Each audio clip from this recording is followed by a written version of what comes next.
नमस्कार दोस्तों, आपका स्वागत है। आज हम भौतिक विज्ञान के अंतर्गत वैद्युत ध्रुव की निरक्षीय रेखा पर स्थित बिंदु पर वैद्युत क्षेत्र की तीव्रता का व्यंजक हल करने जा रहे हैं। तो आज का हमारा टॉपिक है वैद्युत ध्रुव की निरक्षीय रेखा पर स्थित बिंदु पर वैद्युत क्षेत्र की तीव्रता। इसके लिए हम एक वैद्युत ध्रुव की रचना करते हैं। माना ए बी एक वैद्युत द्विध्रुव है। माना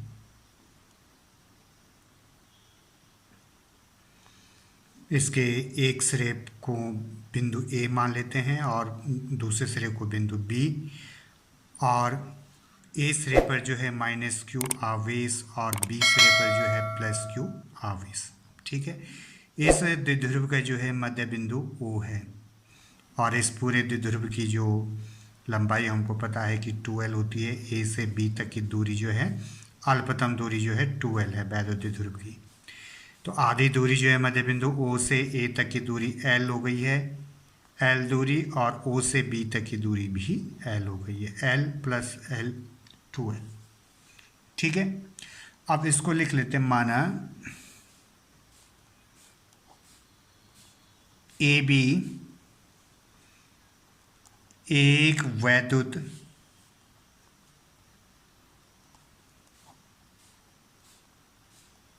द्विध्रुव है, वैद्युत द्विध्रुव है जिसके ए सिरे पर माइनस क्यू आवेश व बी सिरे पर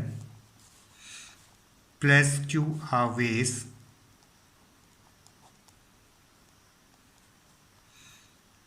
एक दूसरे से अल्पतम दूरी 2l पर स्थित है। इस द्विध्रुव के मध्य बिंदु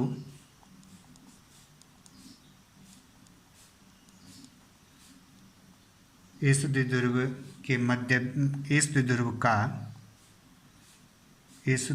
का मध्य बिंदु O है। O से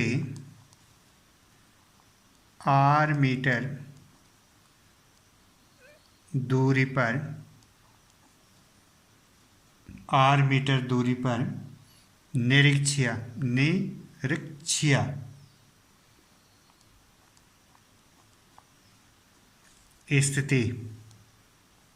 स्थिति में एक अन्य बिंदु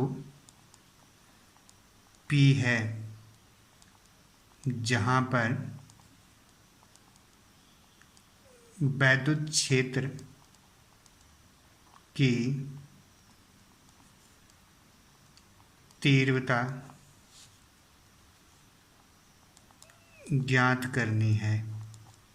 तो इतनी बेसिक चीज़ें जो है ये हमने लिख लेनी है कि माना ए बी एक वैद्युत द्विध्रुव है जिसके ए सिरे पर प्लस माइनस क्यू आवेश और बी सिरे पर प्लस क्यू आवेश एक दूसरे से अल्पतम दूरी 2l पर स्थित है। इस द्विध्रुव का मध्य बिंदु O है और O से r दूरी पर निरक्षीय स्थिति में, निरक्षीय अक्षीय का मतलब अक्ष के समानांतर यानी आगे, और निरक्षीय का मतलब द्विध्रुव के लंबवत स्थिति में, यानी जो द्विध्रुव का ए बी का जो अक्ष है इसके लंबवत स्थिति में वो बिंदु होना चाहिए, यानी ऊपर की तरफ 90 डिग्री ऊपर एक अन्य बिंदु होना चाहिए जिसे हम नाम दे देते हैं P। तो इस द्विध्रुव का जो मध्य बिंदु O है, O से R दूरी पर यहाँ पे लिख देते हैं R दूरी, O से R दूरी पर एक अन्य बिंदु जो है P है जहाँ पर हमें क्या करना है, वैद्युत क्षेत्र की तीव्रता ज्ञात करनी है। तो वैद्युत क्षेत्र की तीव्रता ज्ञात करने के लिए हम क्या करते हैं, प्लस क्यू आवेश और माइनस क्यू आवेश दोनों से जो है अलग अलग वैद्युत क्षेत्र की तीव्रता हमें यहाँ पे ज्ञात करनी होती है। ठीक है, प्लस क्यू आवेश से वैद्युत क्षेत्र की तीव्रता जो है ये आगे की तरफ होगी, यानी ये आपकी प्रतिकर्षित होगी। बिंदु P पर जो वैद्युत क्षेत्र की तीव्रता प्लस क्यू आवेश के कारण E1 होगी, इसकी दिशा जो I की तरफ होगी, यानी B से P की ओर। और ठीक उसी प्रकार जो है माइनस क्यू आवेश से बिंदु P पर जो वैद्युत क्षेत्र की तीव्रता होगी, इसकी दिशा विपरीत होगी, यानी P से A की तरफ, यानी आकर्षण की स्थिति में होगी। तो सबसे पहले हम क्या करते हैं, बिंदु B पर जो आवेश लगा हुआ प्लस क्यू, उससे बिंदु P पर वैद्युत क्षेत्र की तीव्रता इसको मिला लेंगे, और बिंदु P या प्लस क्यू आवेश है और इससे जो है बिंदु P पर जो है वैद्युत क्षेत्र की तीव्रता E1। ठीक है, और यहाँ पर जो है माइनस क्यू आवेश के कारण बिंदु P पर जो है वैद्युत क्षेत्र की तीव्रता ये बाहर की तरफ नहीं होगी बल्कि अंदर की तरफ होगी, यानी इसकी दिशा जो है आकर्षण की होगी, और ये हो जाएगा E2। ठीक है, E1 और E2 का जो परिणामी वैद्युत क्षेत्र की तीव्रता है, ये आपकी परिणामी वैद्युत क्षेत्र की तीव्रता होगी E। ठीक है, समझ में आ गया। और यहाँ पर जो है हम क्या करते हैं, कुछ चीज़ें ज्ञात कर लेते हैं। यहाँ पर जो है एक त्रिभुज बन गया आपका POB, तो पाइथागोरस प्रमेय से जो है ये आधार का वर्ग यानी L, OB जो है L है, और ये आपका जो है लंब OP है R, OP की जगह R, और एक कर्ण, इसका मान निकाल लेते हैं, BP का मान निकाल लेते हैं। तो यहाँ पर जो है बेसिक चीज़ें जो हैं, आधार का वर्ग यानी L का वर्ग प्लस लंब यानी R का वर्ग, और बराबर जो है कर्ण का वर्ग यानी BP का वर्ग, तो ये BP का होल वर्ग हो गया। ठीक है, अब यहाँ पे हम BP बराबर निकालेंगे इसको √R² प्लस L²। ठीक है, तो BP का मान क्या आ गया, √R² प्लस L², तो यहाँ पे हम इसको लिख देते हैं √R² प्लस L²। ठीक है, उसी प्रकार जो है दूसरा त्रिभुज जो है हमारे पास, इसमें भी जो है आधार का वर्ग, ये लंब का वर्ग, और इससे जो हमें इस कर्ण का वर्ग निकालेंगे, तो ये भी आपका जो है AP बराबर जो है ये भी आपका आ जाएगा √R² प्लस L²। मतलब यहाँ BP और AP बराबर हो जाएगा √R² प्लस L²। तो यहाँ पर हम एक चीज़ हमने जाना कि BP बराबर क्या है, AP, BP यानी जो मान BP का वही AP का है, और बराबर जो है √R² प्लस L²। तो ये मान यहाँ पे जो है हमें पहले ज्ञात कर लेते हैं ताकि हमें बाद में सुविधा हो। तो हम आगे लिख लेते हैं, प्लस क्यू आवेश के कारण, प्लस क्यू आवेश के कारण बिंदु P पर वैद्युत क्षेत्र की तीव्रता ये हो जाएगी आपकी E1। प्लस क्यू के कारण बिंदु P पर वैद्युत क्षेत्र की तीव्रता E1। ठीक है, तो E1 बराबर ये हो जाएगा 1/4πε0 K Q प्लस क्यू आवेश, और बटे ये B और P के बीच की दूरी R² होता है, तो R² की जगह क्या आ जाएगा, दूरी क्या है, √R² plus L², R² plus L² का होल वर्ग, ये अंडर आएगा, √R² प्लस L² का होल वर्ग। ठीक है, E1 बराबर हो जाएगा 1/4πε0 K Q बटे अंडर से जो है ये होल वर्ग कैंसिल होगा, तो ये बच जाएगा R² प्लस L², और दिशा लिख देंगे यहाँ पे B से P की ओर यानी बाहर की तरफ, दिशा यहाँ पे लिख देंगे दिशा B P की ओर। ठीक है, अब क्या करेंगे, इसी प्रकार माइनस क्यू आवेश के कारण बिंदु P पर वैद्युत क्षेत्र की तीव्रता, ये हो जाएगा आपका E2। देखो माइनस क्यू, आवेश के कारण बिंदु P पर वैद्युत क्षेत्र की तीव्रता E2, ये अंदर की तरफ है, तो E2 बराबर हो जाएगा 1/4πε0 के Q बटे और R square plus L square, ये under root R square plus L square का होल स्क्वायर। यहाँ पे जो है Q बटे R स्क्वायर होता है, Q बटे R स्क्वायर, तो R की जगह क्या है, अंडर रूट R की जगह क्या है यहाँ पे, under root R square plus L square, तो ये लिख दिया हमने under root R square L square का होल स्क्वायर। ये अंडर रूट से जो है होल स्क्वायर से अंडर रूट कैंसिल हो गया, तो ये बच गया E2 बराबर 1/4πε0 के Q बटे R square plus L square, ठीक है। और यहाँ पे भी जो है दिशा आ जाएगी, इसकी दिशा ये P से A की तरफ, दिशा P A की ओर, ठीक है। यहाँ पे दिशा कहाँ आ जाएगी, P A की ओर, यानी दिशा देखो यहाँ P से A की ओर आ जाएगा। यहाँ पे जो है ऋण माइनस क्यू आवेश के कारण जो है यहाँ पे माइनस चिन्ह का प्रयोग नहीं करना, यहाँ पे दिशा से ही स्पष्ट होगा कि ये आपका पॉजिटिव है या नेगेटिव है, वैद्युत क्षेत्र की तीव्रता अंदर की तरफ है या बाहर की तरफ है, आकर्षित प्रवृत्ति की है या प्रतिकर्षित प्रवृत्ति की है, ठीक है। कितना क्लियर हो गया। तो यहाँ पर स्पष्ट है कि जो E1 का जो मान है 1/4πε0 के Q बटे R स्क्वायर L स्क्वायर, और E2 बराबर 1/4πε0 के Q बटे R square plus L square, ये समान है। अर्थात यहाँ पर जो है E1 बराबर जो है E2, ये दोनों मान जो हैं आपके बराबर हैं, ठीक है। समझ में आ गया इतना, E1 का मान भी और E2 का मान भी। अब हम क्या करते हैं, यहाँ पे जो ये वाला जो भाग है इसको हम दोबारा बनाते हैं, ठीक है। तो यहाँ पर जो है सबसे पहले जो है हम क्या करते हैं, इस बिंदु P पर जो E1 और E2 है, इनको दो घटकों में क्या करते हैं, हम वियोजित करते हैं। तो सबसे पहले हम क्या करेंगे, इसको दोबारा से ड्रॉ करेंगे।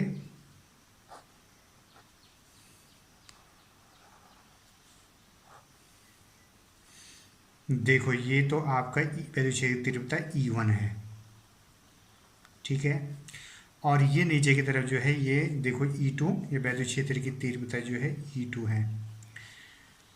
अब ये वैद्युत क्षेत्र की तीव्रता जो E1 है, इसको ये जो E जो है वैद्युत क्षेत्र की तीव्रता, यानी E जो ये है AB के अनुदिश है, इसको दो घटकों में वियोजित करने पर, यानी आपका AB जो AB है इसके समानांतर घटक और इसके लंबवत घटक के रूप में वियोजित करने पर, ठीक है। यहाँ पर जो है कोण थीटा लिख देते हैं हम, और ये भी जो है कोण आपका थीटा आ जाता है। तो यहाँ पर भी जो है कोण हम क्या लिख देंगे, यहाँ पे थीटा लिख देंगे, ठीक है। ये थीटा कोण हो जाएगा। तो यहाँ पर ऊपर वाला जो घटक है वो आपका आ जाएगा E1 के दो घटक बनाने हमने, एक आ जाएगा आपका AB के अनुदिश यानी E के अनुदिश घटक E1 साइन थीटा, ठीक है। जो घटक कोण के साथ आता है वो हमेशा कॉस थीटा वाला घटक लिया जाता है। तो यहाँ पे आ जाएगा E1 कॉस थीटा, ठीक है। अब ये E2 जो है इसके भी दो घटक करने हैं, यानी AB के समानांतर घटक और AB के लंबवत घटक।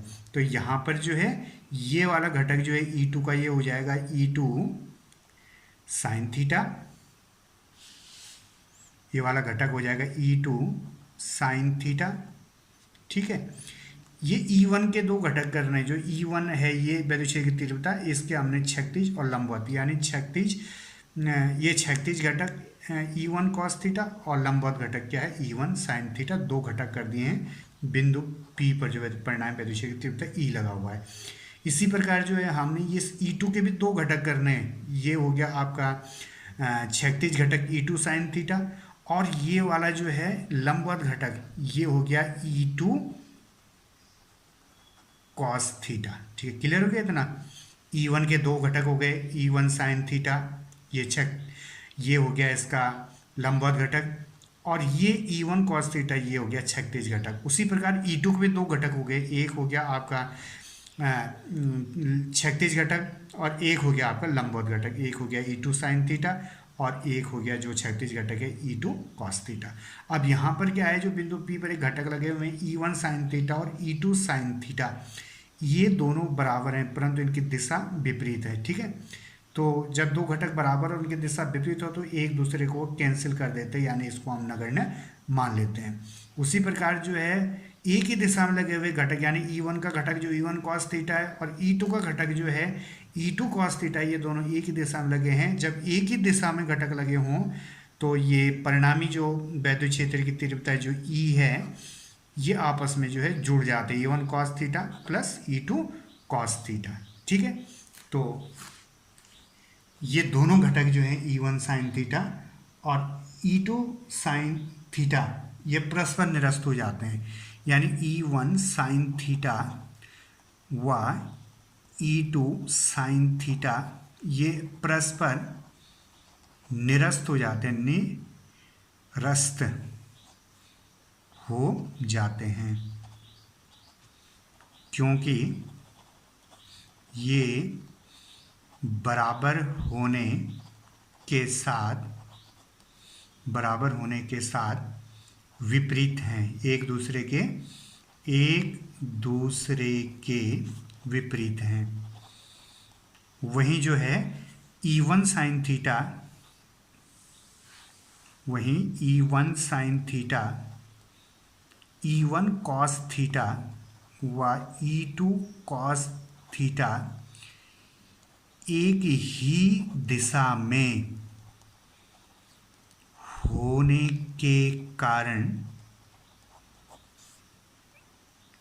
जुड़ जाते हैं। क्या हो जाते हैं? ये जुड़ जाते हैं। ठीक है, तो तब परिणामी वैद्युत क्षेत्र की तीव्रता E बराबर जुड़ जाते हैं, इनको लिख देंगे E1 cos theta plus E2 cos theta. ठीक है, इतना क्लियर हो गया। ये चीज़ आपको याद होनी चाहिए, साइन थीटा वाले जो घटक हैं वो E1 sin theta E2 sin theta निरस्त हो जाते हैं, और जो कौन जुड़ते हैं, जो ये एक ही दिशा में हैं, यानी समानांतर घटक जो हैं, ये समानांतर घटक जो इधर की तरफ लगे हुए हैं ए बी के, ये जुड़ जाते हैं, E1 cos थीटा और E2 sin थीटा। अब हमने जो है ऊपर ये ध्यान दिया था कि E1 जो है और E2 जो है, यहाँ पे हमने लिखा था E1 और E2 ये दोनों बराबर हैं, E1 बराबर E2, तो E2 की जगह हम E1 लिख सकते हैं इस सूत्र में। ठीक है, तो ये हो जाएगा E बराबर E1 cos थीटा और प्लस E2 की जगह, क्योंकि E1 और E2 बराबर हैं तो यहाँ पर भी जो है E1 आ जाएगा cos थीटा, यानी E1 cos theta E1 cos theta, E1 cos theta और E2 की जगह भी E1 cos थीटा। ये हो गया आपका सूत्र। E बराबर E1 cos थीटा जुड़ गए, ये 2E1 cos थीटा। क्लियर हो गया इतना? अब यहाँ पर जो है क्या करना हमने कि E1 का मान रखना है, यानी E का मान जो E1 E2 का मान समान था उस मान को रखना, और यहाँ पे cos थीटा का मान रखना है। ठीक है, अब यहाँ पर जो है हम पहले जो है वो cos थीटा का मान निकालते हैं, तो cos थीटा बराबर हम जानते हैं आधार बटे कर्ण। आधार बटे क्या होता है? कर्ण। अब हम इस चित्र के अंदर चले जाते हैं। यहाँ पे जो है हमारा ये त्रिभुज है POB या BOP, तो इसमें आधार देखते हैं। आधार जो है हमारा OB है। ठीक है, क्लियर? OB, और OB क्या है? ये मध्य बिंदु O से दूरी है L दूरी, तो OB का मान L है, तो आधार की जगह क्या आ जाएगा? L आ जाएगा। अब कर्ण जो है, कर्ण ये है, कर्ण आपका BP है, तो कर्ण का मान हमने निकाला था √r² प्लस L²। इधर भी करते हैं तो सेम वही है, कर्ण का मान √r² प्लस L², तो कर्ण की जगह क्या आ जाएगा? √r² plus L²। तो यहाँ पे हो जाएगा cos थीटा बराबर आधार की जगह आ जाएगा L और कर्ण की जगह आ जाएगा √r² प्लस L²। ठीक है, इसको थोड़ा सा और आगे करते हैं तो यहाँ पे आ जाएगा L बराबर, और ये आ जाएगा r² प्लस L² की होल घात 1/2। √, की जगह क्या लिख दिया हमने? हाफ लिख दिया, 1/2। 2, ठीक है। अब इस मान को जो है कॉस थीटा की जगह लिखना है, ठीक है। ये इसमें कॉस थीटा का मान निकालना है इस प्रकार से। अब यहाँ पे आ जाएगा आपका ई बराबर 2 गुणा E1 का मान हमने ऊपर निकाला था, E1 बराबर E2 लिखा हुआ था हमने यहाँ पे, और E1 का मान ये है 1/4πε0K³/r² प्लस L²। इसको लिख लेना है यहाँ पे 1/4πε0K और Q/r² प्लस L², ठीक है। अब इनटू ये कॉस थीटा का मान, कॉस थीटा का मान अभी निकाला हमने, ये वाला मान, तो कॉस थीटा बराबर L/r² प्लस L² की होल घात 1/2, ठीक है। अब यहाँ पर क्या हो गया, E बराबर, देखो ये 2Q और L, तो ये इसको अलग निकाल देंगे 1/4πε0K, और ये आ जाएगा आपका 2QL, आपस में सब गुणा हो गए, और बटे में आ गया इसका R² प्लस L² और R² प्लस L² की होल घात 1/2। देखो ये गुणा में आ गए, सेम है ये, R² plus L² R² plus L² whole घात 1/2, इसकी पावर 1 हो गई है, इसकी पावर 1/2 हो गई है।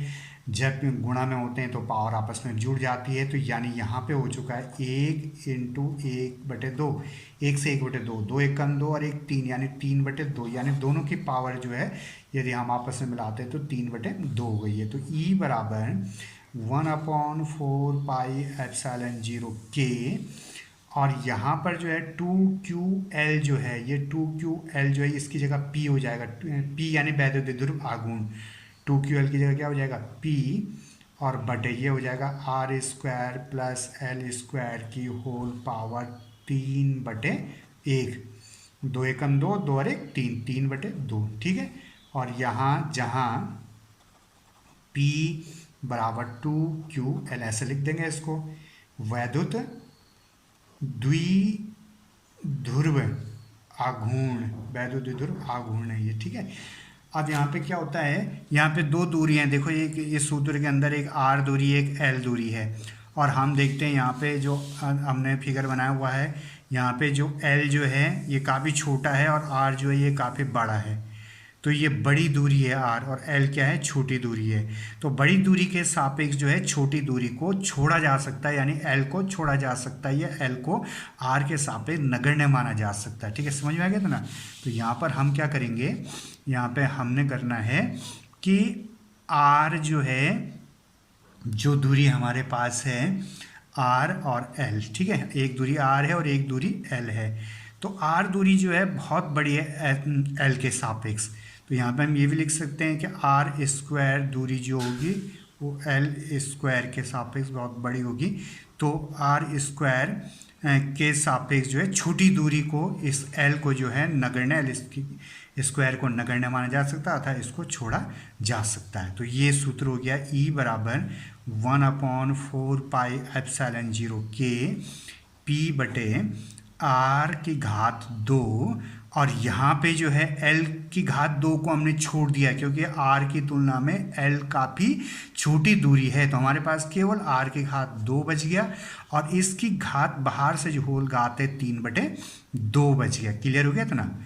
अब इस 2 से ये 2 कट गया, तो यहाँ पे सूत्र बच गया E बराबर 1/4πε0K P/r², ठीक है, और P/r², और इसका मात्रक न्यूटन प्रति कूलम, ठीक है। E बराबर क्या बच गया, 1/4πε0K P/r² न्यूटन प्रति कूलम।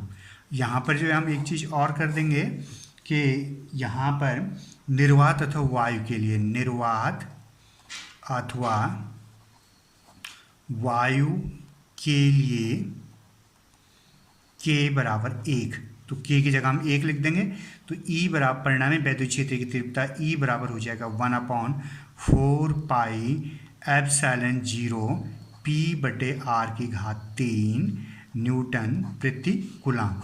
ये परिणामी वैद्युत क्षेत्र की तीव्रता E का व्यंजक है, जिसको क्या हमने क्या करना है हल करना, और बोर्ड परीक्षा की दृष्टि से अत्यंत महत्वपूर्ण है। ठीक है, तो वैद्युत द्विध्रुव की निरीक्षण रेखा पर स्थित बिंदु पर, निरीक्षण रेखा पर यानी वैद्युत द्विध्रुव के लंबवत जो रेखा स्थिति है उस पर कोई बिंदु P है, तो उस पर हमें वैद्युत क्षेत्र की तीव्रता यानी E का व्यंजक E बराबर 1/4 पाई एप्सिलॉन 0 P बटे R की घात 3 न्यूटन प्रति कूलम ज्ञात करना है।